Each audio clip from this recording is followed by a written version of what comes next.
right, everyone, listen up, because this story is one of those that make your blood boil. It's a case that reminds us just how dangerous an unchecked obsession can become, and how a woman's life, 2 lives actually, were taken because a man couldn't handle rejection. This is the story of Alisha Bromfield and the night she should have come home but never did. So, picture this. Alisha Bromfield was 21 years old. She was young, ambitious, and full of dreams. A college student studying forensic psychology, she had her whole life ahead of her. And to make things even more emotional, she wasn't just living for herself, she was 6 months pregnant. That's right, she was preparing to welcome a baby into the world. Alisha wasn't just smart and driven, she was the kind of person who was warm and caring. She had an easygoing nature, which sometimes worked against her because she tried to keep the peace, even when people around her didn't deserve her kindness. And, unfortunately, one of those people was Brian Cooper. Now, Cooper was not some random guy who popped into her life. He was her boss at the home improvement store where she worked. And let me tell you, this dude was obsessed with her. He was 44 years old, twice her age, and he acted like they had some special connection when, in reality, Alisha never wanted anything romantic with him. She made that very clear. But Cooper? He didn't care. He acted like her no wasn't real. And the worst part, he used his power over her job to control her. He knew she needed that paycheck, and he manipulated that fact to make her feel like she had no choice but to tolerate him. Now, let's talk about the weekend that changed everything. It's August 2012, and Cooper invites Alisha to a wedding, his sister's wedding. And here's where things get messed up. Alisha didn't want to go. She told him no, but he wouldn't take no for an answer. Instead, he pressured her by basically saying, "If you don't come with me, you'll lose your job." Imagine being 21, pregnant, trying to keep your job and having to deal with a creepy older boss making you feel like your job depends on whether you play along with his delusions. That was Alisha's reality. So, against her will, she went. They drove up to Door County, Wisconsin, where the wedding was happening. She sat through the event, probably just counting the minutes until she could go home. But Cooper, he was drinking. A lot. And when they got back to the hotel room that night, he expected something from her that she never wanted to give. Now, we don't know exactly how the night unfolded, but what we do know is that at some point, Alisha rejected him again. And this time, Cooper snapped. This 44-year-old man, fully grown, decided that if he couldn't have Alisha, no one could. He grabbed her, overpowered her, and strangled her to death. And while she fought for her life, she was also fighting for her unborn baby's life. But neither of them got a chance. After she was gone, Cooper did something that makes your stomach turn. He took a shower. That's right, he cleaned himself up, like this was just another thing on his to-do list. And then, once he was all freshened up, he called 911. They either tried to cover up their crime or make up some elaborate story. But not Cooper. He just flat out admitted it. He told the dispatcher, "I killed her." Ha! "I'm sorry, I was just so angry." "Oh, okay, buddy. So now that you're sober and reality is hitting you, you're sorry?" Where was that rational thinking when she was literally begging for her life? The police arrived, and of course Cooper was arrested on the spot. Now, you'd think with a confession, physical evidence, and motive, this would be a slam-dunk case, right? Oh, no. Because here comes the legal system with its loopholes. His defense team had the audacity to argue that because Cooper was drunk, he wasn't fully aware of what he was doing. And because of that, he shouldn't be convicted of first-degree murder. And this is where you start to feel like the system is completely broken. Because believe it or not, the jury couldn't agree on a conviction. There was a mistrial. That's right, the case was deadlocked. Even though Cooper himself said he did it, there was still enough legal doubt to prevent an immediate conviction. Alisha's family, who had already lost her and her unborn baby, had to go through the agony of a second trial. But thankfully, in 2014, justice finally came. The jury didn't buy the drunk excuse this time, and Cooper was sentenced to life in prison, no parole. But the pain of losing Alisha? That never went away. Her mother, Sherry Anicic, refused to let her daughter's death be just another statistic. She fought tirelessly to change laws so that no other young woman would have to go through what Alisha did. She helped push for Alisha's Law, which gives law enforcement more tools to track domestic abusers and prevent these situations before they turn deadly. So, while Alisha never got to raise her child, never got to finish school, never got to live the full life she deserved, her story changed the system. And if there's one takeaway from this tragedy, it's this. When someone says no, it's not an invitation to push harder. It's not a challenge. It's not a suggestion. No means no, and when we see red flags, when someone we know is in danger, when a person is being manipulated or forced into situations they don't want, we have to speak up before it's too late. Because Alisha Bromfield and her baby deserved so much better.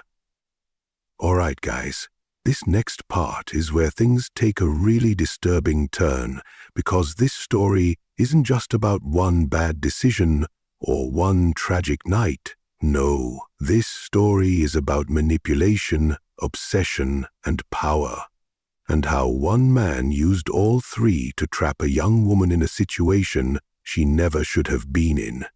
So, let's talk about Brian Cooper, the 44-year-old boss of 21-year-old Alisha Bromfield. This guy wasn't just some manager who occasionally gave out work assignments. He was a walking red flag with a history of making Alisha feel uncomfortable, and what makes it worse, she couldn't escape him. Now, Alisha was a hard-working young woman. She was in college, she was trying to build her future, and like most people at that stage in life, she needed a job. She worked at a home improvement store in Illinois, and that's where she met Cooper. From the very beginning, something about their dynamic was off. Cooper wasn't just friendly. He was too friendly. He paid way too much attention to Alisha, acted like he was more than just her boss, and worst of all, he wouldn't take no for an answer. Now, imagine being a 21-year-old woman dealing with a man twice your age who thinks he has some sort of claim over you. That's terrifying, right? But it gets worse. Because this guy, he had power over her paycheck. Alisha didn't have the luxury of just quitting. She was pregnant, she needed the income, and Cooper used that against her. He made sure she knew that if she upset him, her job could be at risk. And that is exactly how he trapped her into going on the trip that would cost her life. In August 2012, Cooper invited Alisha to a wedding. But let's be clear here. He didn't really invite her. He forced her. He told her she had to go with him to his sister's wedding in Door County, Wisconsin. Now, Alisha did not want to go. She was 6 months pregnant, she was exhausted, and most of all, she didn't want to spend an entire weekend alone with a man who made her uncomfortable. But she felt trapped, because Cooper wasn't just persistent, he made it abundantly clear that if she refused, her job was on the line. He made her feel like her financial security depended on playing along with his sick fantasy. So, she gave in. She went. Now, let's just take a second to talk about how messed up that is. Because we always hear people say, why didn't she just say no? Why didn't she just leave? But here's the reality. Women are put in these impossible situations all the time. Alisha was young, she was vulnerable, and she had a boss who was making her feel like her job was at stake. She didn't have a choice. He manipulated her into that car and drove her straight into danger. So, They get to the wedding, and from the outside, it looks like a normal event. Cooper is drinking, Alisha is just trying to get through the night, and at some point she must have been thinking, just a little longer, just get through the wedding, and then I can go home. But Cooper had other plans. After the wedding, they went back to their hotel, and this is when things took a turn for the worst. Cooper was drunk, angry, and full of entitlement.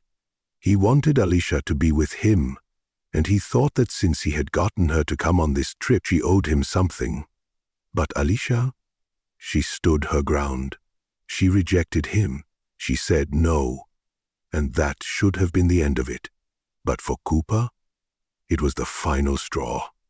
In that moment, all of his manipulation, all of his obsession, all of his twisted control over her came crashing down, and instead of just walking away like a normal human being, he decided that if he couldn't have Alisha, no one could. So this 44-year-old man, a grown adult, twice her age, grabbed her, overpowered her, and strangled her to death. And here's the part that makes your stomach turn. Alisha was 6 months pregnant. She wasn't just fighting for her own life, she was fighting for her baby's life too. And Cooper, he didn't care. He took both of them away in one horrific act of violence. But it doesn't stop there, because after he killed her, he took a shower. That's right, like this was just another task on his list. He calmly cleaned himself up, washed away the evidence, and then he called 911. And this is where things go from horrifying to absolutely enraging, because instead of breaking down or showing any real remorse, he just confessed. He told the dispatcher, "I killed her. I'm sorry. I was just so angry." Oh, okay.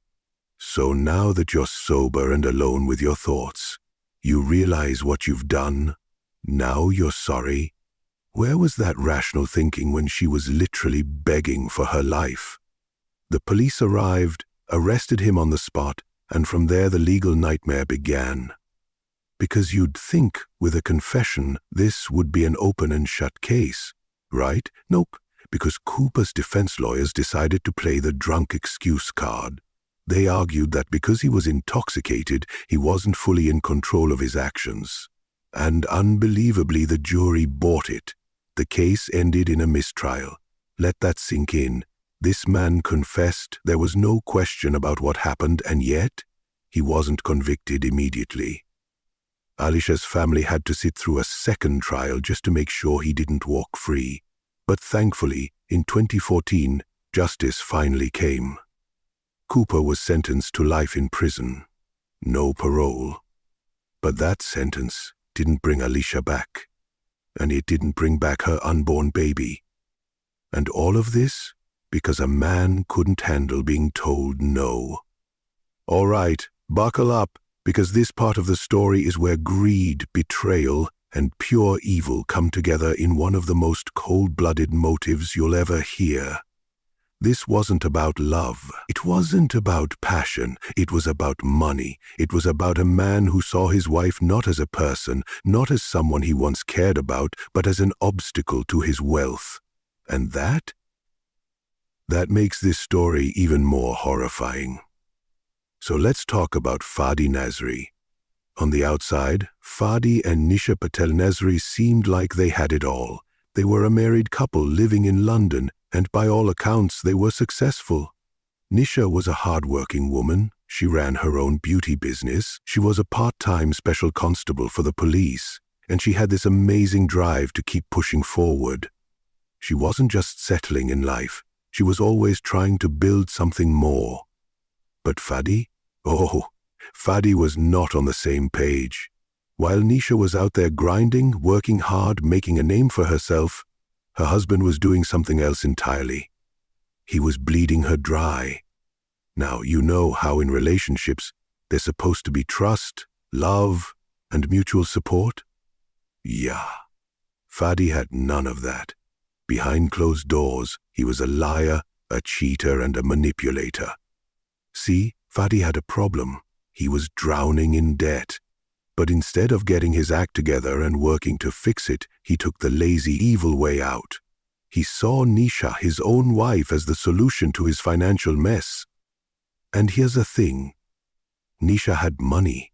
She was running a successful business. She had built something of her own. And on top of that, she had a life insurance policy.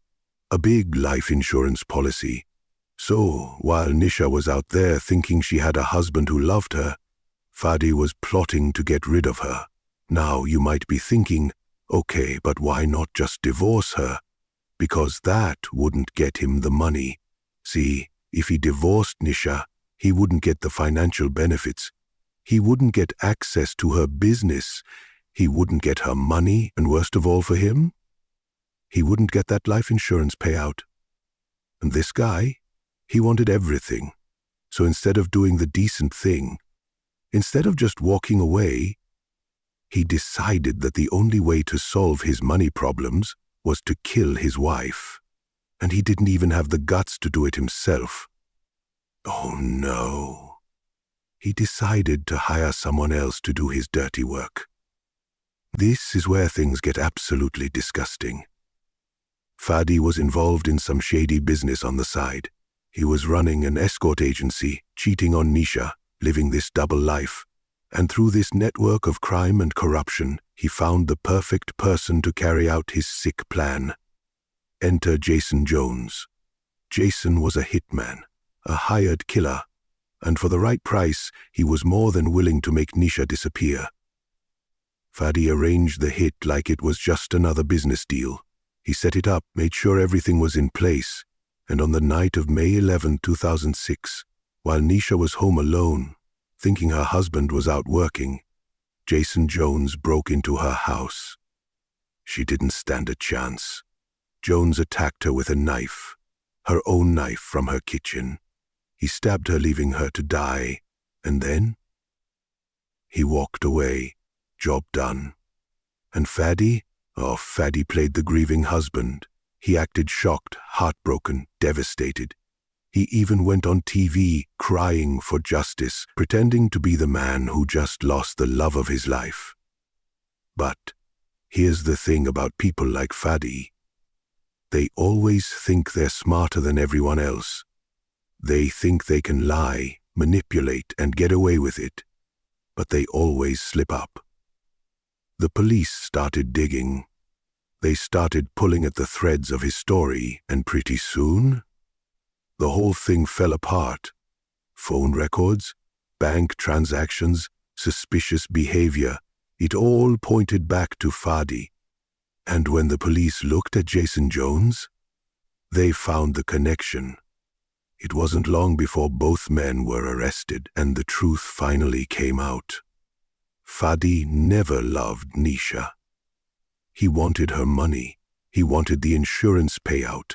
And to him, her life was just something standing in the way of that.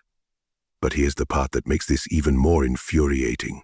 Even after he was caught, even after all the evidence stacked up against him, he denied it. He kept pretending he had nothing to do with it, that he was just another victim in this tragedy. But the jury? They saw through him. In 2008, Fadi Nasri was found guilty of murder and sentenced to life in prison. Jason Jones, same fate, life behind bars. And yet none of that could bring Nisha back. This was a woman who had dreams, who worked hard, who trusted the person she married. She had no idea that the man who promised to love and protect her was secretly planning her murder. And all of it for money. Because to Fadi, his wife was nothing more than a price tag. And that's pure evil. All right, let's get into the truly twisted part of this story. If you thought betraying your own wife for money was bad enough, just wait, because Fadi Nasri took things to an entirely different level.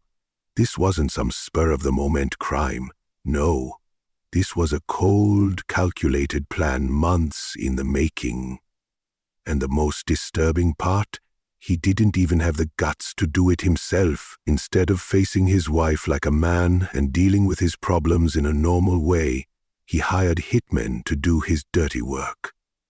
Let that sink in for a second. This wasn't a crime of passion. It wasn't a heated argument gone wrong.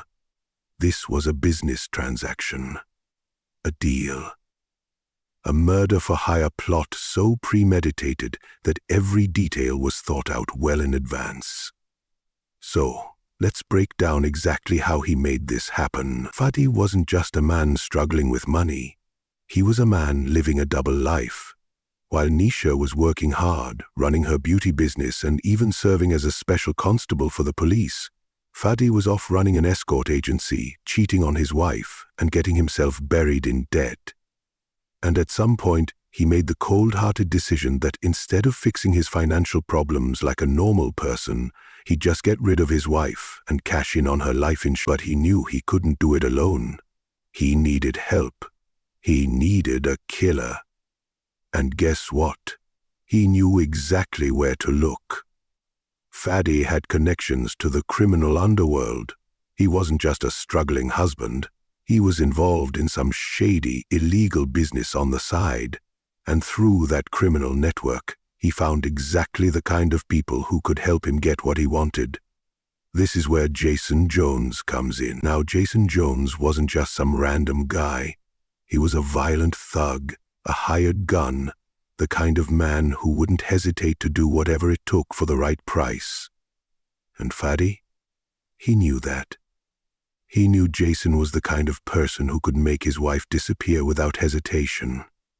So Fadi did exactly what any cowardly, selfish monster would do. He sat down, had a conversation, and arranged for his own wife to be murdered, and it wasn't cheap. Hiring a hitman is not like the movies. This wasn't some quick, easy deal where someone says, "Hey, go kill my wife," and it's done. No. Fadi had to plan this. He had to negotiate the price. He had to orchestrate the details. And in doing so, he betrayed his wife in the worst way possible. Now, think about this for a second. While Nisha was at home, completely unaware, probably thinking about her future, making plans for her business, maybe even wondering how to fix her struggling marriage, her husband was out there paying someone to take her life. And on May 11, 2006, that plan went into motion. That night, Fadi left the house. He made sure he had an alibi. He made sure that when the police started asking questions later, he could say, "Oh, I wasn't there, I was working." Meanwhile, Jason Jones broke into Nisha's home. Now, let's just take a second to picture that moment. It's late. Nisha is home alone. She has no idea what's coming. She has no idea that her husband, the man who promised to love and protect her, has sent a killer straight to her doorstep. Jones didn't just break in. He came prepared. And the most chilling part? He didn't even have to bring a weapon. He used a knife from her own kitchen. Think about how personal that is. This wasn't a drive-by shooting. This wasn't a quick attack in some dark alley. This was brutal. This was up close. This was meant to be painful. Jones stabbed Nisha multiple times. The attack was ferocious, merciless, and then he left her there to die. And as she lay there taking her final breaths, what was Fadi doing? Playing the part of the innocent, unsuspecting husband. And the next morning, he acted devastated. He cried. He called the police. He told them he had no idea who could have done this. But here's the thing about criminals like Fadi. They always think they'll get away with it. What he didn't expect? The police weren't idiots. They started looking into Nisha's murder, and almost immediately things weren't adding up. Why wasn't there a sign of forced entry? Why did Fadi seem too rehearsed, too controlled in his interviews? And then, the big one, why did Fadi have connections to Jason Jones? It didn't take long for detectives to follow the money, track the calls, and uncover the truth. They found proof of the murder-for-hire deal. They connected the dots. And before he knew it, Fadi wasn't just a grieving husband anymore. He was the prime suspect. In 2008, after an extensive investigation and a trial that exposed every sick detail of his plan, Fadi Nasri was convicted of murder. Jason Jones, also convicted. Both men got life in prison. But let's just take a second to remember what this was all for: money. Fadi wasn't an abused husband. He wasn't in danger. He wasn't a victim. He was a greedy, selfish, heartless man who saw his wife as nothing more than a paycheck. And instead of just divorcing her, instead of facing his financial problems like a normal person, he hired hitmen to kill her. Because to him, Nisha's life was just an obstacle standing between him and a payday. And that is what makes this one of the most disgusting betrayals imaginable. All right, let's talk about May 11, 2006. The night when everything changed. The night when Nisha Patel-Nasri's life was stolen in the most brutal, heart-wrenching way possible. And the worst part? It happened in the one place where she was supposed to feel the safest. Her own home. Imagine this for a second. You're at home, it's late at night, the streets outside are quiet, and you're winding down after a long day. Maybe you've made yourself a cup of tea, maybe you're watching TV, or maybe you're just thinking about going to bed. You feel safe because, why wouldn't you? It's your house. The place where you laugh, sleep, dream. The place where you're supposed to be protected from the dangers of the outside world. But for Nisha, her home became the place where she took her last breath. That night she had no idea what was coming, no clue that just hours earlier a man had been sent to her home with one mission: to kill her. No warning that the very walls she had built around herself for safety would be the same place where she would be left to die. The killer was Jason Jones, a man who had been paid to take her life, a man who had been hired by none other than her own husband, Fadi Nasri. Let that sink in for a second. The man she loved, the man she had built a life with, the man she had trusted, he was the mastermind behind it all. And while Fadi made sure he was somewhere else, pretending to be busy, creating his alibi, setting up his fake innocence, his hired killer was already making his move. Jason Jones was a career criminal, a thug, a man who had no problem doing the unthinkable for the right price. And on this night, his target was a woman who had done absolutely nothing wrong. A woman whose only crime was trusting the wrong person. Now, there's something especially terrifying about knowing your killer. This wasn't a random burglary. This wasn't some stranger breaking in by chance. This was planned. This was premeditated. And the way it happened, absolutely horrifying. Jones didn't need to bring a weapon. He found one right there in Nisha's own kitchen. Think about how chilling that is. The very knife she might have used to make dinner the night before, the knife she might have washed and put away in the drawer, was the same knife that was about to be used against her. Now, we don't know exactly what Nisha was doing in those final moments. Maybe she was in her bedroom, unaware of the danger lurking inside her house. Maybe she heard a noise and went to investigate. Or maybe, just maybe, she opened the door to someone she recognized, someone she didn't think twice about because she had no reason to be afraid. But what we do know, when Jason Jones attacked her, she never stood a chance. The knife went in again and again, multiple stab wounds, a violent, frenzied attack.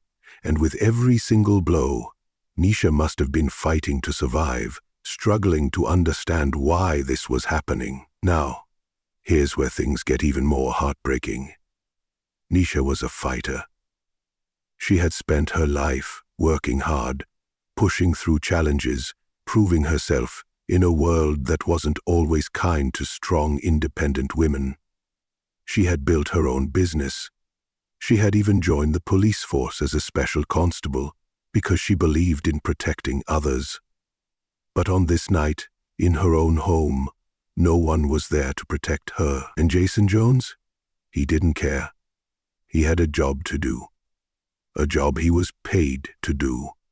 So he left her there, bleeding, struggling, dying. And by the time someone found her, it was too late. Think about what that means for a second. She wasn't in the middle of a crime-ridden alley. She wasn't in some abandoned warehouse. She was at home. A place where she should have been safe. A place where she should have been able to lock the doors, close the blinds, and go to sleep without a second thought. But instead, that home became her tomb. And Fadi, the man responsible, the husband who had plotted her murder? That night he wasn't grieving, he wasn't panicked. He wasn't calling the police in genuine fear. No, he was pretending, acting, playing the role of the devastated husband when in reality, he was probably already thinking about the money he was about to collect from her death. But here's the thing about men like Fadi. They think they're untouchable. They think they're smarter than everyone else. And for a little while, it seemed like his plan had worked. He had his alibi, he had his story, he had set the whole thing up so perfectly that, at first, it seemed like he was just another grieving husband who had lost his wife to a tragic, senseless act of violence. But what he didn't realize? The police weren't stupid. From the very beginning, there were red flags, suspicious behavior, inconsistencies in his story, and the deeper they dug, the more they realized that this wasn't some random break-in. This was an execution. And the more they investigated, the more the truth started to unravel. Phone records, bank transactions, a trail of evidence leading straight back to Fadi. It took 2 years, but in 2008, the truth finally came out. Fadi wasn't a grieving husband. He wasn't an innocent man caught in a nightmare. He was a killer. And Nisha? She never saw it coming. On May 11th, 2006, a woman who had worked hard, who had dedicated herself to her dreams, who had built a life she was proud of, was stabbed to death in her own home. Not because of a robbery gone wrong, not because of a random act of violence, because the man she trusted with her life decided that she was worth more to him dead than alive. And that is the most devastating betrayal of all. All right, let's talk about the moment everything ended for Nisha Patel-Nasri. Because if you thought getting stabbed in your own home was horrifying enough, what happened next was even worse. It wasn't just an attack. It wasn't just an act of violence. It was a slow, agonizing death. One that could have been prevented if only someone had been there to save her. Now, let's get something clear. When people think of stabbings, they often picture a single, fatal blow, like something out of a movie where the victim drops instantly. But real-life violence isn't like that. It's messy, it's chaotic, it's painful, and it can take minutes, even longer, to die. And for Nisha, that's exactly what happened. She didn't die instantly. She didn't lose consciousness right away. She had to feel everything. It wasn't just a random stab wound that ended her life. It was a wound to her leg. Now, at first, that might not sound like the most fatal injury, right? A leg wound? Compared to a chest wound or a stab to the heart? You might think she could have survived that. And maybe, just maybe, she could have, if help had arrived in time. But here's the thing, Jason Jones didn't just stab her anywhere. He knew what he was doing. And whether it was intentional or not, the place where the knife entered her leg was deadly. Because that wound? It severed her femoral artery. Now, for those who don't know, the femoral artery is one of the largest, most important arteries in your body. It runs right down the thigh and carries massive amounts of blood to and from the heart. And if it gets cut, it's over. You have minutes, maybe even less, before you bleed out completely. And that's exactly what happened to Nisha. The second that blade sliced through her artery, her fate was sealed. At first, maybe she didn't even realize how bad it was. Maybe she thought, okay, I've been stabbed, but I can still fight. Maybe she tried to move, tried to reach for something, tried to call for help, but within seconds, she would have felt it. The dizziness, the weakness, the sudden, terrifying realization that something was very, very wrong. Because when your femoral artery is severed, your body goes into shock almost immediately. Your heart is still pumping at full force, but now all that blood is pouring out of your body, pooling on the floor, soaking into your clothes, draining your life away, faster than you can even process what's happening. And the worst part? She was alone. Think about that for a second. This wasn't in a hospital where doctors could rush in to save her. This wasn't in public where someone might have seen her collapse and called for an ambulance. This was in her own home, a place that should have been safe, a place where she should have been able to curl up in bed and sleep without a care in the world. But instead, her home became the place where she died, alone, in a pool of her own blood. And Jason Jones, the man who did this to her, he didn't care. He wasn't worried about whether she suffered. He wasn't thinking about whether she might still be alive, whether she might have been saved. He left. He walked away. Because to him, Nisha's life was just a job, a paycheck, a mission he had completed. Meanwhile, as he disappeared into the night, Nisha was left to die. Maybe she tried to crawl. Maybe she reached for her phone, her hand shaking, her vision blurring as the blood drained from her body. Maybe she had a few seconds of desperate hope, thinking, someone will find me, someone will help me. But help never came, and within minutes, it was over. Her breathing would have slowed, her body would have started shutting down, and then, as her heartbeat grew weaker and weaker, she would have slipped away. And all of this happened because of the one person who was supposed to love her the most, her own husband, Fadi Nasri. The man who didn't just betray her in the worst way possible, he made sure she suffered. Because this wasn't just a quick hit. This wasn't a clean, instant death. This was slow. This was cruel. This was agonizing. And by the time anyone found her, she was gone. Think about that for a second.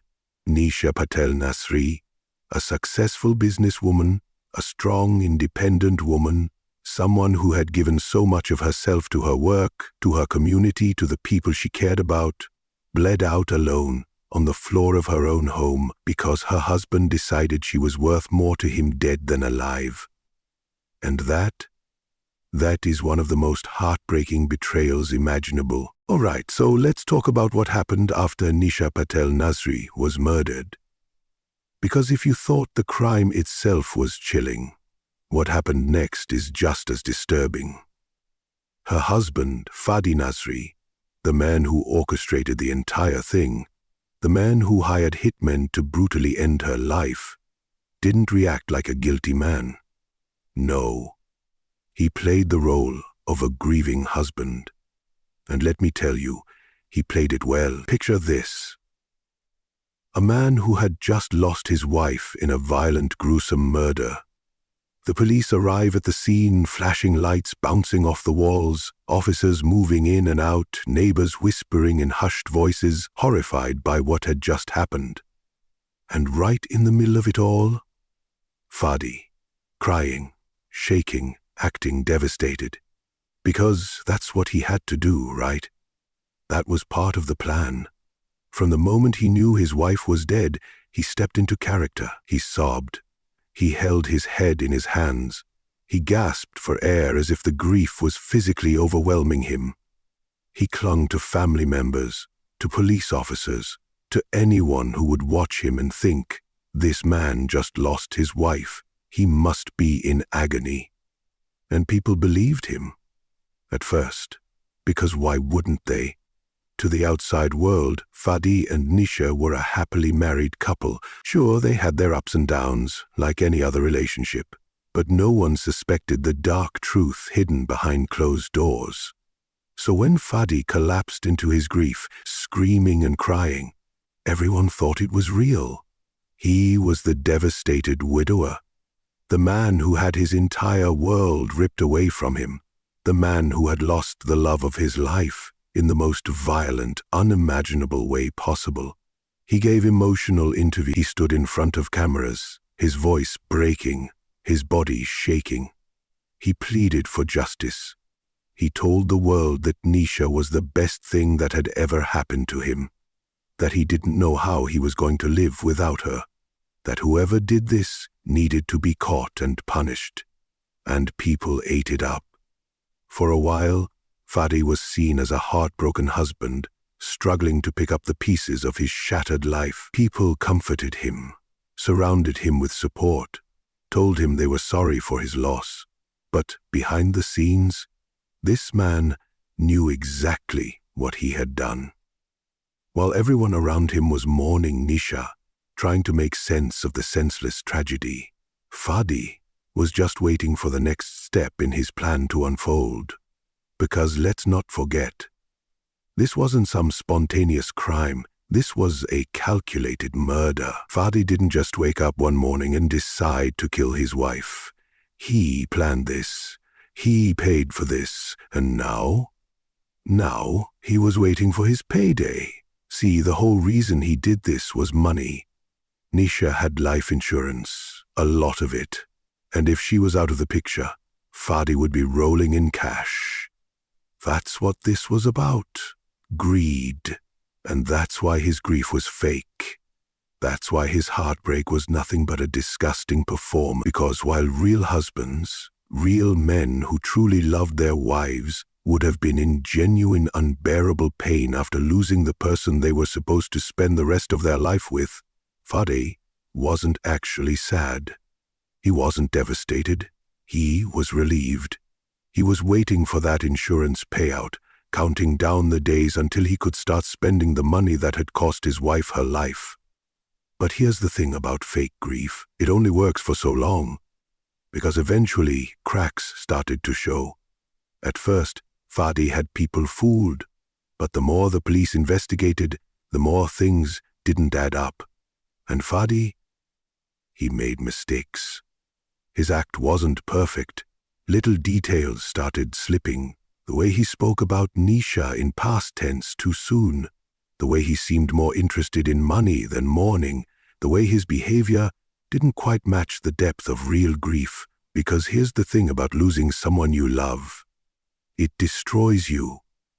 People who experience real, gut-wrenching loss don't just cry on camera for the world to see and then act normal behind the scenes.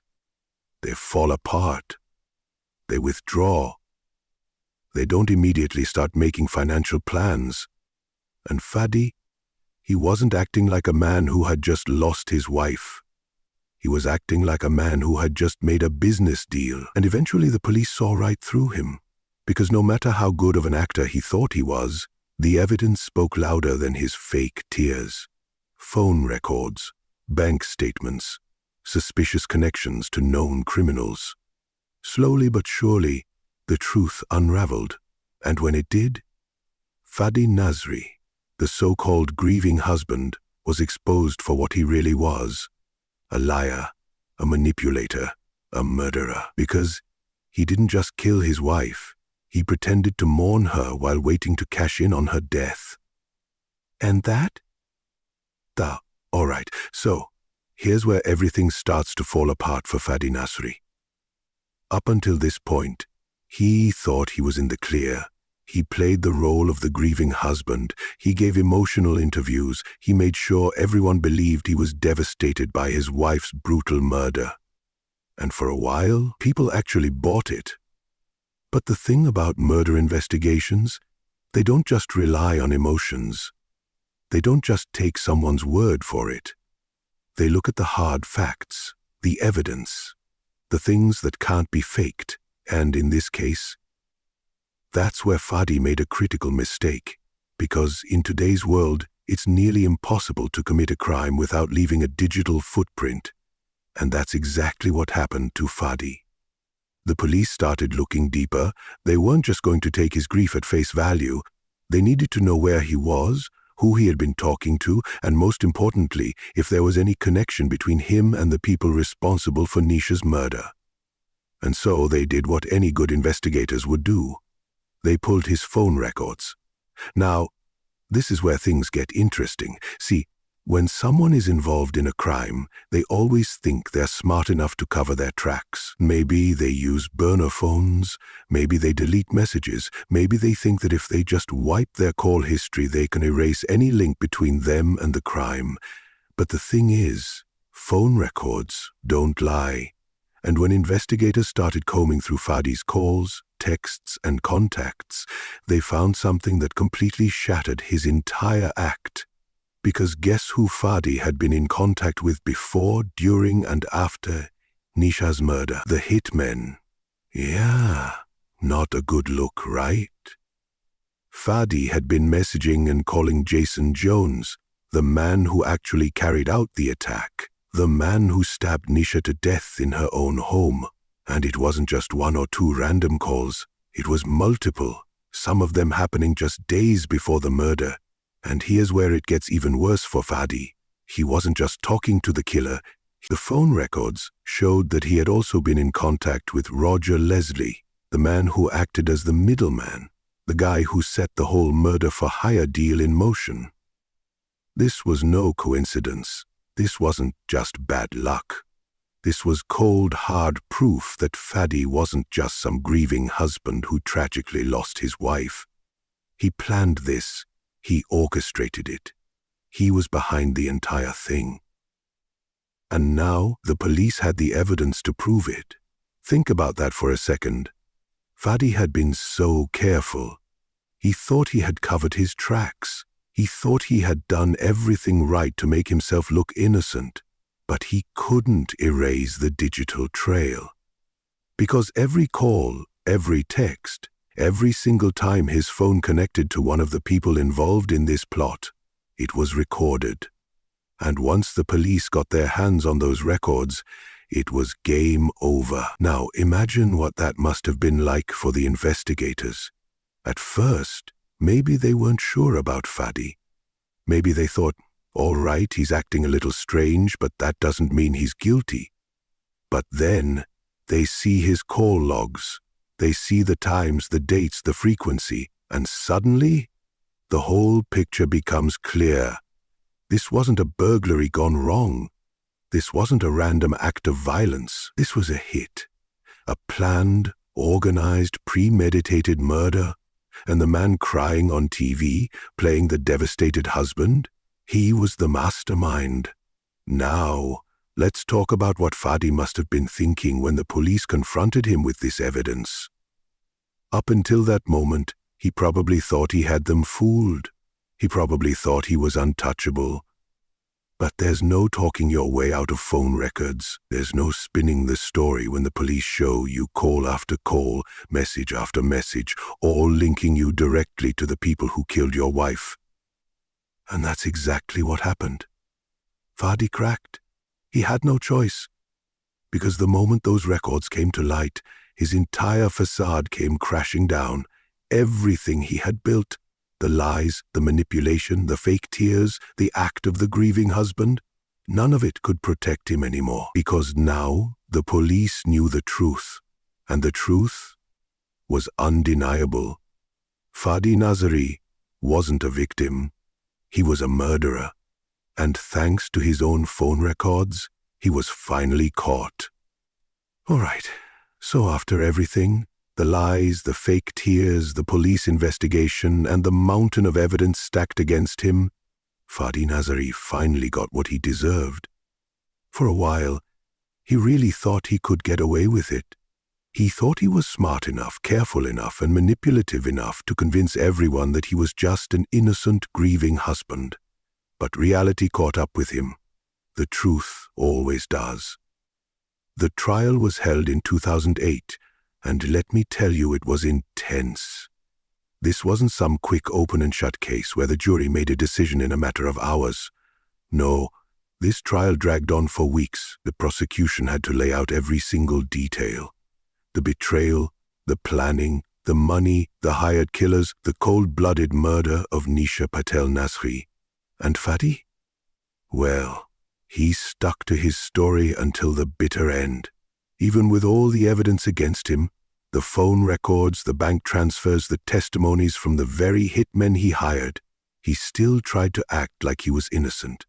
He denied everything. He played the role of a heartbroken husband to the very last moment, hoping, praying that somehow, some way, the jury wouldn't see through him. But they did. The evidence was overwhelming. The jury sat there, day after day, listening to every single horrific detail of the case. They saw the proof. They heard the recordings. They read the messages. They knew exactly what kind of man Fadi Nasri really was. And in 2008, they made their decision. Guilty. Fadi Nasri was convicted of murder. Now, let's talk about what that moment must have been like. Imagine sitting in that courtroom, waiting for the verdict to be read. Imagine Fadi, sitting there in his suit, trying to keep up the last bit of his fake persona, probably gripping the edge of the table, hoping, just hoping, that somehow they would let him walk free. But when that word was spoken, guilty, it was over. His entire plan, years of manipulation, lies and greed, had just crumbled in front of him. And then came the sentencing. Now, let's be real.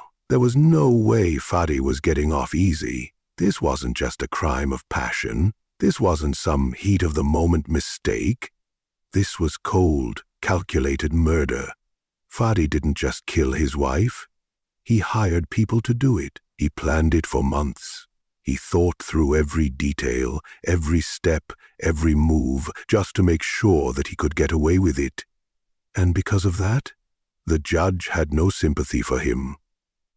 When it came time to hand down the sentence, there was no hesitation. Life in prison. Now, let's break that down. Because in the UK, a life sentence doesn't always mean life. Sometimes, there's a minimum term, a set number of years that the convicted person has to serve before they can even be considered for parole. And for Fadi, that minimum term was 20 years. That meant that he wouldn't even have the chance to walk free until at least 2028. And even then, there's no guarantee he'll ever be released. Because when that time comes, a parole board will have to decide if he's still a danger to society. And considering how manipulative and calculating he was, there's a good chance they'll never let him out. So in that moment, as the judge handed down his sentence, Fadi knew that his life as a free man was officially over. No more fancy suits, no more expensive cars, no more nights out spending Nisha's money. Instead, a tiny prison cell, a metal bed, a life spent behind bars. And let's not forget, he wasn't the only one who went down for this crime. Jason Jones, the hitman who actually carried out the murder, he was sentenced to life as well. Roger Leslie, the middleman who set up the hit, he got a life sentence too. Every single person who played a role in Nisha's murder paid the price. And honestly, that's justice. Because when you think about it, this case wasn't just about murder.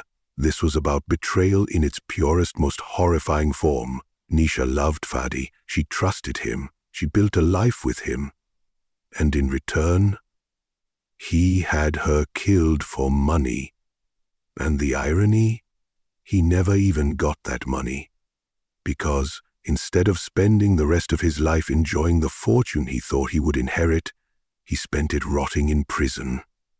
Justice may not have brought Nisha back, but at the very least, it ensured that the man who took her life would never be able to hurt anyone else again. Betrayal and greed, two of the most dangerous human traits.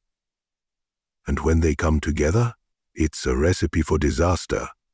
That's exactly what happened to Nisha Patel-Nasri. Her murder wasn't some random attack. It wasn't a crime of passion. It wasn't an accident. It was something much darker, something planned, something orchestrated by the one person she trusted the most, her own husband. Think about that for a second. Imagine loving someone, sharing your life with them, building a future together, only to find out that they saw you as nothing more than an obstacle, a means to an end, a dollar sign. Because that's what Nisha was to Fadi Nasri. She wasn't his wife. She wasn't his partner. She wasn't the woman he promised to love and protect. She was a paycheck. That's what makes this case so horrifying. The fact that it wasn't just a murder, it was a betrayal of the worst kind. Nisha was successful, independent. She was a respected business owner, a part-time police officer, and by all accounts a woman who had worked hard for everything she had. And Fadi? Well, Fadi was different. He liked the lifestyle, he liked the money, he liked the benefits that came with being married to someone like Nisha. But the problem? He didn't want Nisha anymore. See, Fadi was having an affair. While Nisha was at home, working late hours, taking care of their businesses, he was out with another woman. And he didn't just want to leave Nisha. He wanted everything she had. That's where greed comes in. Because most people, if they fall out of love, they get a divorce, they move on. But Fadi? He saw an opportunity. Why leave her and risk losing the money? Why go through a messy divorce when he could just get rid of her? And that's exactly what he did. He put a price on his wife's life. It's sickening when you really think about it. The idea that someone could look at their own spouse, the person they vowed to love, and see them as nothing more than a payday. But for Fadi, that's all Nisha was. A life insurance policy waiting to be cashed in. And here's where the betrayal cuts even deeper.